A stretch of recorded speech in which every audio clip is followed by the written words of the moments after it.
جی السلام علیکم. ایک دفعہ پھر آپ سب کو خوش آمدید کہتے ہیں. اوبویسلی آپ لوگوں نے یہ چھوٹی سی ایک ڈاکومنٹری دیکھی الخدمت فاؤنڈیشن سندھ کی، جو کہ اسٹیبلش 1990 میں ہوا، پر پراپرلی نان پروفٹ آرگنائزیشن کے طور پہ رجسٹریشن ہوئی 1993 میں، if I am not wrong.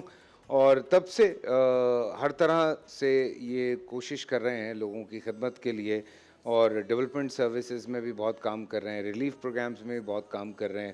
ابھی حال ہی میں جو فلسطین میں اس وقت حالات ہیں غزہ میں، وہاں پہ لوگوں تک اپنا کیا کہتے ہیں خوراک پہنچانے کا کام بڑے بہترین بہت بہترین طریقے سے جو ہے وہ الخدمت فاؤنڈیشن نے کیا. میرے ساتھ اس وقت وائس پریزیڈنٹ AKFS انجینئر عمر فاروق صاحب یہاں موجود ہیں. السلام علیکم حضرت، خوش آمدید. کیسے ہیں آپ؟ ٹھیک ٹھاک ہیں؟ آپ ٹھیک ہیں؟ بالکل ٹھیک ہوں ماشاءاللہ. 1990 سے الخدمت کا نام تو اب جانا پہچانا نام ہے. لوگوں کا ٹرسٹ بھی آپ لوگوں پہ بہت ہے، اور آپ لوگ بس آواز لگاتے ہیں اور لوگ آپ کے ساتھ کھڑے ہو جاتے ہیں. تو کافی سارے پروگرامز آپ لوگوں کے چل رہے ہوتے ہیں. بسم اللہ الرحمن الرحیم. بس ویسے بھائی رمضان کا مہینہ ہے، اور اس کے اندر ہمارے سب سے بڑا بھی تو جو ایونٹ چل رہا ہے وہ فلسطین کے حوالے سے ہی ہے، کہ جو پوری دنیا کے اندر ایک ایسا جنگ کا ایریا بنا ہوا ہے اور مسلمانوں پہ ظلم ہو رہا ہے وہاں پر، تو اس کے لیے کرتے ہیں. اس کے علاوہ بھی ہمارے مختلف پروگرام ہیں جو بھی آپ نے ڈاکومنٹری کے اندر بھی دیکھے ہیں. ہمارے پاکستان میں مختلف مسائل مشکلات کے اندر پوری قوم گزرتی ہے، اور ایسے ڈیزاسٹر بھی بعض اوقات آ جاتے ہیں، اور روٹین کے حالات کے اندر بھی ہم بڑی مشکل کے اندر لوگ وقت گزار رہے ہوتے ہیں. تو اس کے لیے کوشش کرتے ہیں کہ ہم پاکستانی قوم کی طرف سے ان کے نمائندے بن کر لوگوں کی خدمت کریں، جہاں تک ہم پہنچ سکتے ہیں وہاں پہ لوگوں تک پہنچائیں. یہ رمضان کا جو مہینہ ہے، یہ رمضان کا مہینہ ہم آرفن کیئر کے حوالے سے زیادہ گزارتے ہیں، کیونکہ 15 رمضان کو جو ہے ورلڈ آرفن ڈے بھی ہوتا ہے، اور ورلڈ خدمت فاؤنڈیشن نے شروع کیا. پہلے پاکستان کی قومی اسمبلی نے اس کو پاس کیا، سینٹ نے پاس کیا، پھر OIC نے بھی کیا، اور پوری امت مسلمہ جو ہے 15 رمضان کو ورلڈ آرفن ڈے مناتی ہے، یتیم بچوں کا دن مناتی ہے. الخدمت فاؤنڈیشن نے کوئی 10 سال پہلے جو ہے وہ یتیم بچوں کا یہ پروگرام شروع کیا تھا، کفالت یتامہ کا، اور اس وقت تقریباً 30,000 سے زائد یتیم بچوں کی ہم کفالت کر رہے ہیں، اور کئی بچے اس سے گزر بھی چکے ہیں لاکھوں کی تعداد کے اندر، کہ جو مختلف جگہوں پہ اپنے فرائض انجام دے رہے ہیں. تو الخدمت فاؤنڈیشن نے بنیادی طور پہ یہ جو آرفن کیئر کا پروگرام ہے، یہ تعلیم بیسڈ شروع کیا، ایجوکیشن بیسڈ ہے یہ، کہ ہم ان بچوں کی تعلیم کا انتظام کریں گے. کہ جو بچے یتیم ہیں ہمارے پاکستان کے اندر، تو 2.5 کروڑ بچے تو وہ ہیں جن کے والدین بھی ہیں لیکن وہ اسکول نہیں جا پاتے ہیں. بالکل. تو اتنے مشکل حالات کے اندر یتیم بچوں کی تو تعلیم بالکل ہی تباہ ہو کر رہ گئی تھی. اور پاکستان میں 50 لاکھ یتیم بچے ہیں، اگر ہم ان کو نہیں سنبھالیں گے، ان کی تعلیم کا انتظام نہیں کریں گے، تو ہمارے معاشرے پہ ہر سال بوجھ بنتے چلے جا رہے ہیں. اس لیے اس بوجھ کا اضافہ ہوتا چلا جا رہا ہے، جو پوری پاکستانی قوم کی ذمہ داری ہے کہ اپنے ان یتیم بچوں کی حفاظت بھی کریں، ان یتیم بچوں کی تعلیم کا بھی انتظام کریں، اور ان کے مختلف جو امور ہیں ان کا بھی انجام جو ہے دیں. الخدمت فاؤنڈیشن نے کوشش کی کہ جتنے 50 لاکھ یتیم بچے ہیں ہم ان کی کفالت کریں اور تعلیم کا انتظام کریں، جس کے لیے ہم مختلف پروگرام جو ہے چلاتے ہیں.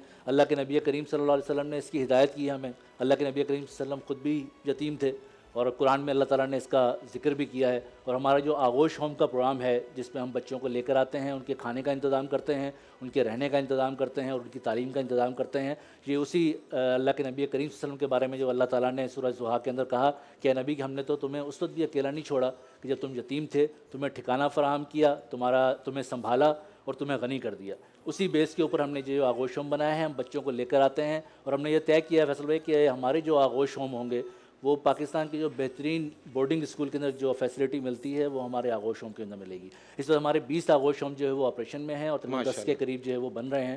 تو آپ کہیں پہ بھی آپ جا کے پورے دیکھیں گے، پاکستان میں، صرف سندھ کی بات کر رہے ہیں؟ پورے پاکستان کے اندر. پورے پاکستان سندھ کے اندر ہمارے پاس کراچی کے اندر ایک موجود ہے، ٹنڈولیار میں راشد آباد کے اندر ایک موجود ہے، ایک حالہ کے اندر موجود ہے، اور ایک جیکب آباد کے اندر بھی ایک ہمارا بن رہا ہے. اس لیے یہ پورے پاکستان کے یتیم بچے ہماری ذمہ داری ہیں، ہم ان کو وہاں پر لے کر آتے ہیں اور ان کی ان چیزوں کا انتظام کرتے ہیں. اور آپ کبھی جا کر وہاں پہ دیکھیں گے تو آپ کو فیل ہوگا کہ ہمارے بچوں سے بھی اچھے طریقے سے وہاں پہ تعلیم حاصل کر رہے ہیں، اور ساتھ میں تربیت بھی حاصل کر رہے ہیں. اور اس لیے ہم نے کوشش کی کہ ان یتیم بچوں کو وہاں پر رکھیں اور ان کو احساس نہ ہونے دیں کہ جیسے یتیم خانے عام یتیم خانے ہوتے ہیں جہاں برا حال ہوتا ہے، ویسا نہ ہو. اس لیے ہمیں پوری پاکستانی قوم کو ساتھ میں لا کے ان یتیم بچوں کی کفالت کرنی ہے. ایک الخدمت فاؤنڈیشن نے یہ کلچر بنایا ہے کہ جو بھی لوگ ہیں پورے پاکستانی لوگ مل کے اپنے 50 لاکھ یتیم بچوں کے ساتھ کھڑے ہو جائیں. آپ بھی شامل اس کے اندر ہو گئے ہیں، اور میں اس چینل کے توسط سے پوری پاکستانی قوم ان کے ساتھ کھڑی ہو اپنے یتیم بچوں کے ساتھ. تو انشاءاللہ 2030 تک کوئی یتیم بچہ ایسا نہیں ہوگا جس کے ساتھ کوئی کھڑا نہ ہو، جو اس کی نہ کرتا ہو. اللہ کے نبی کریم صلی اللہ علیہ وسلم نے فرمایا کہ میری امت کا سب سے بدترین گھر وہ ہے کہ جس میں یتیم بچے کے لیے کچھ نہیں ہے. تو ہمارے گھر کے اندر یتیم بچے کے لیے کچھ نہ کچھ ہونا چاہیے. تو الخدمت فاؤنڈیشن یہ کہتی ہے کہ ایک خاندان ایک یتیم بچے کی کفالت کر لیں. اپنے بھی 3 4 5 بچوں کی کفالت کرتے ہیں, تو کسی ایک یتیم بچے کی ہم اور کفالت اپنے ذمہ لے لیں. تو اس کے نتیجے کے اندر اللہ کے نبی کریم صلی اللہ علیہ وسلم نے فرمایا کہ جو کسی ایک یتیم بچے کی کفالت کرے گا وہ آخرت والے دن جنت میں میرے ساتھ اس طرح ہوگا یا جس طرح یہ 2 انگلیاں ایک ساتھ ہیں. اس لیے اس کا موٹیو بھی ہم نے یہ رکھا کہ کفالت یتیم سے جنت کا حصول بھی اور رفاقت رسول بھی صلی اللہ علیہ وآلہ وسلم. یعنی جو ایک یتیم بچے کی کفالت کرے گا اللہ تعالیٰ اس کو آخرت میں جنت بھی دے گا اور نبی کریم صلی اللہ علیہ وسلم کی رفاقت بھی دے گا, یعنی جنت کا بھی بہترین حصہ دے گا. اور یہ اتنی بڑی خوشخبری ہے پوری امت مسلمہ کے لیے, اتنی بڑی بشارت ہے کہ جو ایک یتیم بچے کی کفالت کر لے اللہ تعالیٰ اس کو جنت کا وعدہ اس کے ساتھ کر رہا ہے. اور جب اللہ کے نبی کریم صلی اللہ علیہ وسلم نے اس کا اعلان کیا تو صحابہ ڈھونڈنے لگ گئے کہ ہمارے قریب کون یتیم بچہ ہے جس کی ہم کفالت کریں. تو 2 صحابی کا واقعہ آتا ہے کہ ان کو ایک یتیم بچی ملی اور دونوں لڑ پڑے کہ اس کی کفالت میں کروں گا. اور وہ فیصلہ نبی کریم صلی اللہ علیہ وسلم کے پاس پہنچا تو کسی ایک کے حق میں نبی صلی اللہ علیہ وسلم نے فیصلہ کر دیا جس کی قریبی رشتہ دار تھی وہ. تو وہ اس نے اس بچی کو, صحابی نے بچی کو اپنے کندھے پہ بٹھایا اور مسجد نبوی سے نکلتے ہوئے اعلان کرتے ہوئے جا رہے تھے کہ لوگوں دیکھو میں اپنی جنت لے کر جا رہا ہوں. یعنی اتنا یقین تھا کہ اس بچی کی کفالت کروں گا تو اللہ تعالیٰ مجھے جنت دے گا. کہ سب سے سچی ہستی نے کہہ دیا, اللہ کے نبی کریم صلی اللہ علیہ وسلم نے کہہ دیا. اس لیے ہمیں اس کے حوالے سے ہم یہ کوشش کرتے ہیں کہ ہم یہ کریں. ہم نے آغوش ہوم جو بنائے ہیں جہاں پہ ہم بچوں کو لے کر آتے ہیں, اور دوسرا ہمارا پروگرام ہے کہ بچے اپنے گھروں پہ رہتے ہیں اپنی ماں کے ساتھ, اپنی خالہ کے ساتھ, نانا کے ساتھ, جو بھی اس کا گارجین ہوتا ہے اس کے ساتھ رہتے ہیں, اور ہم اس کی گھر پہ کفالت کرتے ہیں. یعنی اسکول کی فیس ادا کرتے ہیں, اس کے یونیفارم کا, کتابوں کا خرچہ ہم اٹھاتے ہیں. اور وہ ہمارا ایک بچے کے اوپر 5,500 روپے مہینے کا خرچہ آتا ہے, تقریباً سال کا 66,000 روپے اس پہ خرچہ آتا ہے. اور وہ اپنے گھر کے اندر رہتا ہے, اس کی ماں کے اکاؤنٹ میں پیسے جاتے ہیں ٹرانسپیرنسی کے لیے. وہ اپنے ATM سے اپنے پیسے نکال کے پوری عزت نفس کے ساتھ اپنے بچے اور آپ لوگ فالو اپ بھی رکھتے ہوں گے بچوں ہم اس پہ فالو اپ کرتے ہیں. ہمارے ہر 100 بچوں کے اوپر ایک انچارج ہوتا ہے جو ان کی اسکول کے اندر رپورٹ بھی لیتا ہے, باقی چیزیں بھی کرتا ہے. اور جو ڈونر ہوتا ہے, جو اسپانسر کرتا ہے بچے کو, ہم اس کو اس کی رپورٹ بھی بھیجتے ہیں 6 مہینے کے بعد, تاکہ اس کی ایک اٹیچمنٹ بنے کہ کون سے پاکستان کے کون سے شہر میں, کون سی UC میں, کون سے اسکول میں بچہ ہے جس کی میں کفالت کر رہا ہوں. تو اس کی ایک اٹیچمنٹ بھی اس کا بن جاتی ہے. ہم نے پاکستان کے اندر بھی تقریباً 20 کے قریب آغوش ہوم بنائے ہیں. اس طریقے سے ہم نے ٹرکی کے اندر شام کے بچوں کے لیے آغوش ہوم بنایا ہے جو وہاں پہ جنگ کے علاقہ تھا. اس طریقے سے کابل کے اندر ہم آغوش ہوم ہمارا بن رہا ہے وہاں کے یتیم بچوں کے لیے, اور اب ہم ایجپٹ کے اندر فلسطین کے یتیم بچوں کے لیے بنا رہے ہیں. آپ سے میں ایک سوال پوچھنا چاہ رہا تھا, آپ لوگ فلسطین تک جو ہے وہ اپنا کیا کہتے ہیں ان کو ہیلپ آؤٹ کر رہے ہیں, رمضان میں بھی آپ لوگوں نے بڑا کام کیا, تو وہاں تک ریچ کیسے ہے آپ لوگوں کی؟ ابھی بھائی یہ بہت اچھا سوال بھی ہے, اور لوگوں کے ہر کسی کے ذہن میں آتا ہے کہ وہاں تو ایسا ماحول ہے کہ وہاں پہ کوئی جا نہیں سکتا ہے, اور یہ واقعی ایسا ہی ہے کہ کوئی ناکہ بندی ہے اور پورا وہ جیل بنایا ہوا ہے. وہ 10 کلومیٹر بائی 40 کلومیٹر کا ایریا ہے, اور اس کے اندر 22 لاکھ لوگ ہیں, جو سب سے زیادہ ایک کنجسٹڈ علاقہ کہلاتا ہے, اور اس پہ بمباری ہو رہی ہے مستقل. اور وہاں پر جو ہے وہ زندگی تقریباً ختم ہو کے رہ رہی ہے, انسانیت مر رہی ہے, اور پوری دنیا کے لوگ جو ہے اس پہ پریشان ہیں, لیکن کوئی کچھ کر نہیں پا رہا ہے. الخدمت فاؤنڈیشن اس سے پہلے بھی فلسطین کا کوئی بہت اچھا حال نہیں تھا غزہ کا, تو ہم اس سے پہلے بھی وہاں پہ کام کر رہے تھے. یعنی 7 اکتوبر کو جب یہ جنگ شروع ہوئی ہے تو اس سے پہلے بھی ہمارے لوگ اندر تھے جو یہ کام کر رہے تھے, لیکن 8 اکتوبر سے ہم نے یہاں سے پاکستان سے 10 کروڑ روپے سے اس کا آغاز کر دیا تھا اپنے فنڈ میں سے, اور پاکستانی قوم نے ماشاءاللہ اس کے اندر بہت پیسہ دیا ہے. اور ہم یہاں سے تقریباً کوئی 4 چارٹرڈ طیارے یہاں سے بھیج چکے ہیں جو ہماری پاک فوج کے ساتھ ایک کولیبریشن بن کر وہ ہم نے بھیجے ہیں. ایجپٹ کا ایک راستہ ہے رفا کا, رفا کی پٹی ہے جہاں سے یہ سب کچھ معاملہ چلتے ہیں, لیکن وہاں سے بھی وہ سارا اسکین ہو کے جاتا ہے, ایسا نہیں ہوتا, کبھی رک جاتا ہے کبھی چلا جاتا ہے. لیکن وہاں پہ ہماری ایک NGOز موجود ہیں ٹرکی کی جو پہلے سے بھی اندر کام کر رہی تھی, تو ان کے ساتھ ہم نے کولیبریشن بنائی ہے. امریکہ سے جو ہمارا الخدمت USA ہے, الخدمت UK ہے, الخدمت یورپ ہے, وہاں کی ٹیم ہماری وہاں پر فوراً پہنچ گئی تھی اور اس نے اشارہ کر دیا تھا. ہم نے بیسیکلی کوشش کی کہ ہم یہاں سے کچھ سامان بھجوا سکیں, جس کے لیے ہم نے 4 چارٹرڈ طیارے جو بہت مہنگے ہی پڑتے ہیں, لیکن وہ ہم نے بھیجے. ابھی ہم نے شپ کے ذریعے جو ہے وہ تقریباً 40 کنٹینر یہاں سے بھجوائے ہیں, کہ جو ایک ویسے سستا پڑتا ہے لیکن تھوڑا ٹائم لگتا ہے پہنچنے کے اندر, تو وہ ہم وہاں پہ پہنچا رہے ہیں. وہاں پہ تقریباً 3 لاکھ سے زیادہ بچے ایسے ہیں کہ جو اس وقت بھی خوراک کی کمی کا شکار ہیں, اور وہ شاید بمبارڈمنٹ سے نہیں مریں گے لیکن خوراک کی کمی کی وجہ سے وہ مر سکتے ہیں, جس کے لیے ہم کوشش کر رہے ہیں کہ وہاں پہ خوراک جو ہے وہ پہنچائی جائے. اس طریقے سے 35,000 سے زائد بچے جو ہے وہاں پہ شہید ہو چکے ہیں, اور پوری وہاں پہ یعنی کہ بلڈنگز موجود نہیں ہیں, باقی چیزیں نہیں ہیں, خوراک کا بھی سب سے بڑا مسئلہ ہے.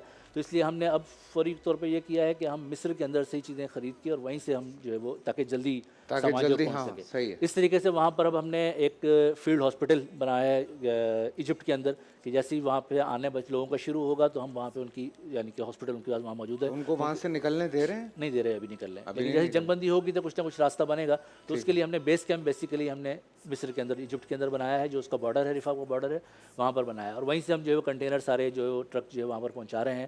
لیکن وہ بہت بری حالت ہے, یعنی وہاں پہ مسائل کا شکار ہیں. اور پاکستانی قوم جو ہے وہ اس نے بہت زبردست اس کے اندر چیریٹی کی ہے اور وہاں کے لوگوں کے لیے دیا ہے.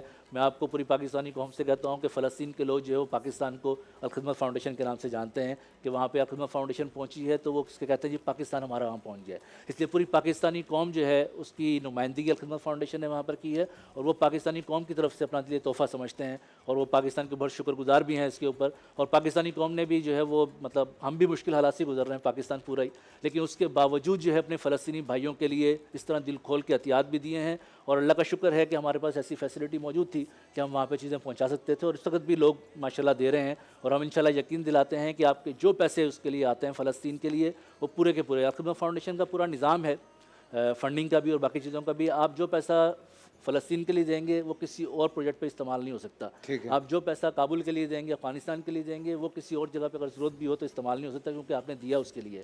اس طرح جو کفالت یتامہ کے لیے آ جائے گا, وہ کفالت یتامہ سے پانی میں نہیں جا سکتا. ٹھیک ہے. جو پانی میں آ جائے گا وہ ہیلتھ میں نہیں جا سکتا.